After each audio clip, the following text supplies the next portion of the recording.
בהיבטים העמוקים של האדם, החברה והמאבק הפנימי בין הדמויות לבין המציאות החיצונית.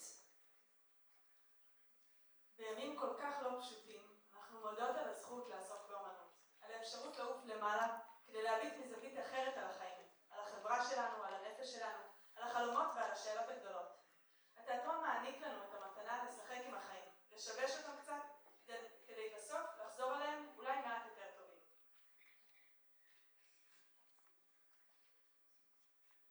תודה למנהל בית הספר גיא צליל, למנהלת החטיבה העליונה ליאת צמח, לרכזת השכבה יעל שפרלינג, על התמיכה, הסיוע, ההקשבה והרצון תמיד לעזור. אנחנו גם רוצות להודות לצוות המחנכים על התמיכה, הסבלנות והעזרה. ותודה לכם ההורים על האמונה, התמיכה, ההסעות, האוכל, המפורט, ועל כך שתמיד הייתם שם לעזרה בכל.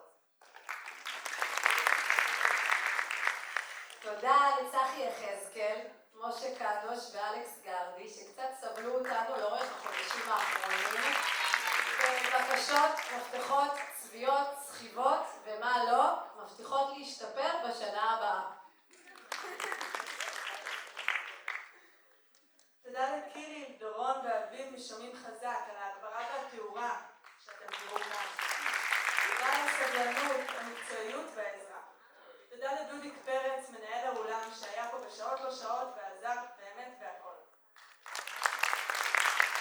כל אחד ואחת מכם שותף להצלחתו של ערב זה. אז קדימה, נתחיל. המופע יכלול 3 הצגות, כל הצגה בסביבות החצי שעה. בין הצגה להצגה תהיה הפסקה של 3 עד 5 דקות. אנחנו מבקשות להישאר ישובים באולם ולא לצאת, ולא לשכוח כמובן